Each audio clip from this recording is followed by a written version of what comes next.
So how do artists make money? Or am I ever going to be able to quit my soul-sucking day job and do something that I really love for a living? Hi, I'm Amy, and on this channel we're exploring how your creative gift has value. Okay, so how do artists make money? Let's start by talking about what we mean by artists and creative gifts. So traditionally art's been put into a few different categories: fine art, commercial art, and crafting. Fine art would be considered drawing, painting, sculpture, collage, photography, those kind of traditional things that you might study in college and getting a degree in fine arts.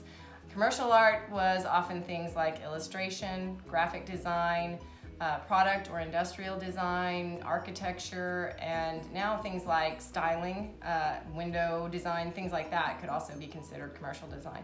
Crafting traditionally has included things like woodworking and furniture design, metalsmithing and jewelry design, things like textiles, which includes all kinds of things from quilting, weaving, knitting, designing fabrics, all kinds of things like that. And then paper crafts or paper design, which could be things like scrapbooking and bookbinding and all kinds of traditional paper arts.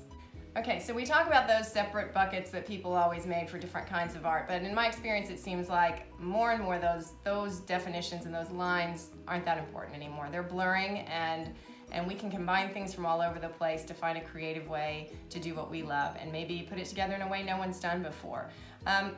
Entering new categories and combining with your art skills can make a new market. For example, now people can be a food artist, right? They make their whole living just by designing cakes or something real specific like that wouldn't have been done in Rembrandt's time, you know. And also new technology opens up a whole lot of new markets. So when you think about technology, things that we couldn't do in the past, now people can make a living just from online courses. So you can teach people or have tutorials on how to do certain kinds of art, and you can make a living from that because of technology. Another one is just filming your videos with time-lapse photography of you doing your paintings and putting that on YouTube. That's a thing now that you can do that wasn't possible in years past. So explore technology and things that are new and looking at new ways to open up some markets for you and new creative ways to use your gifts. I'm attaching a link below to a list of ideas of ways to make money using your creative skills. Some of them are fairly obvious ones, like open an Etsy store or try to get your work in an art gallery, and some of them are a little more oblique, like do freelance writing on art-related topics.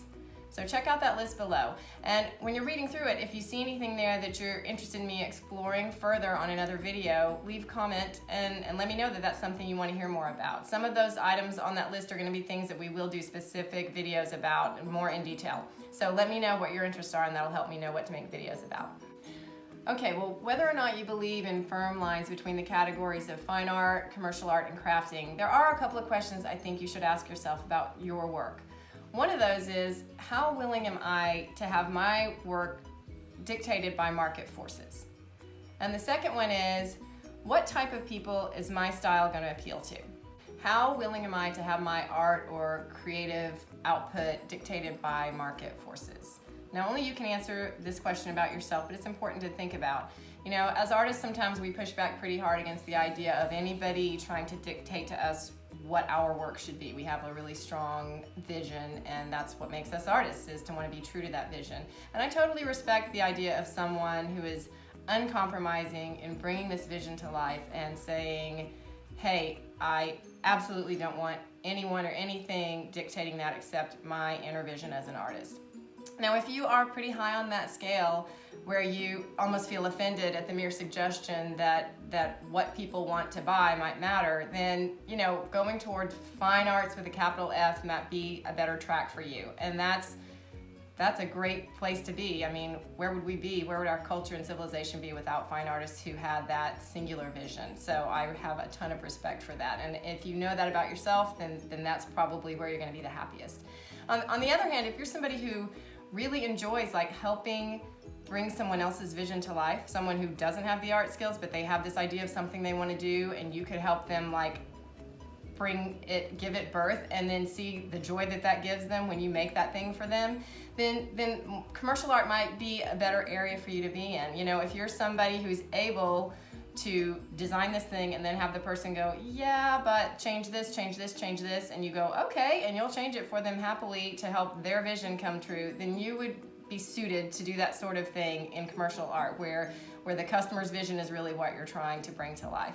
Now, if you're sort of somewhere in the middle, then crafting might be kind of the place where you're the happiest, because you're considering what's popular and what people want to buy and what's going to sell, what colors are trendy and things like that, but you're designing your own thing and trying to sell it.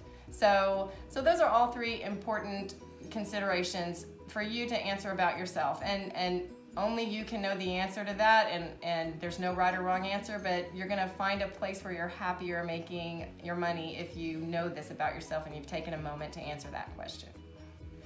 For me, personally, I discovered that I'm somebody who I don't like too many revisions from customers. I have this idea about what I want to make, and that's what I want to sell. And so wholesaling, designing products and manufacturing, wholesaling them was perfect for me, because I did consider market forces, and I definitely listened to my customers and heard what their ideas were. But in the end, I designed new products for every market, and I would say, okay, these are the 30 new items that I introduced this time, and you can pick which ones you want to buy. And so that was a good kind of middle ground for me that worked great, knowing that about myself. Okay, now for the second question. What kind of person is going to be attracted to my art style? Is it something that's really edgy and it's going to appeal to more of like an alternative crowd, or is it something that appeals to like mothers, families with small children, or people in church groups? Or, you know, if you answer the question, my artwork appeals to everybody, well, that could tell you something. Maybe what you need to be doing is looking for a licensing agent. If you're doing art that appeals to a really broad range of people, then maybe you should be looking for the kinds of things that are going to be able to be more mass marketed. If what you're doing appeals to a more narrow and specific niche of people, then one of the things you're going to do is look at how you can find those people, and also where you can market to them.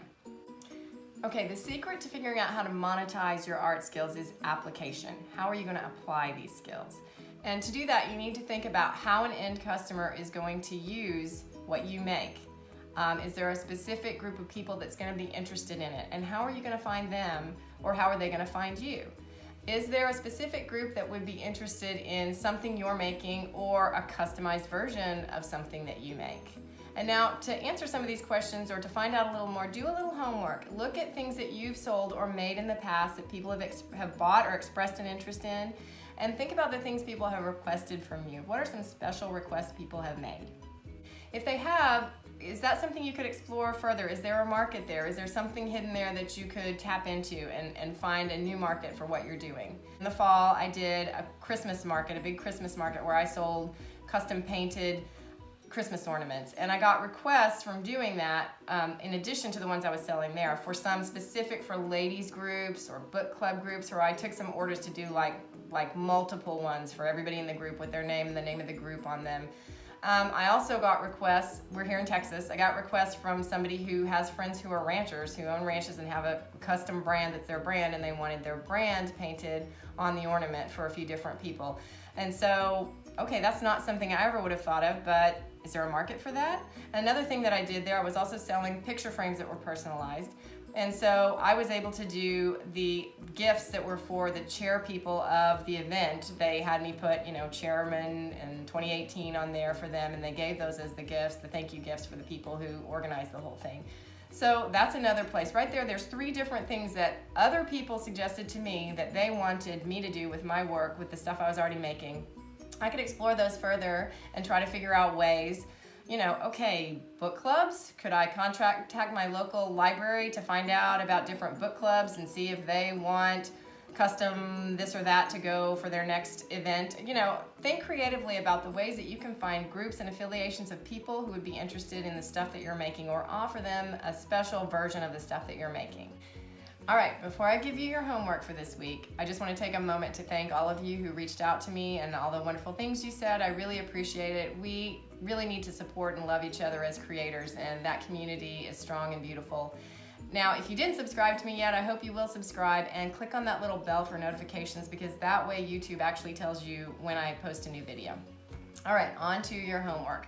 What I want you to do, besides answering the questions that we talked about in this video, is do a little thinking about what groups you have access to, what groups of people you understand, like perhaps it's a field that you've worked in or something you've studied or your close friends are in. What are a group of people that you kind of know what their hurts are and what they love, and you can know what it is they want. And then tap into any kinds of needs or desires that people have. If you can find a way to tie what you're doing or to create a specific product to fill those needs and those interests, then you're on the right track to finding a way to make money doing what you love. All right, hope to see you on the next video and we'll explore this further. Thanks a lot.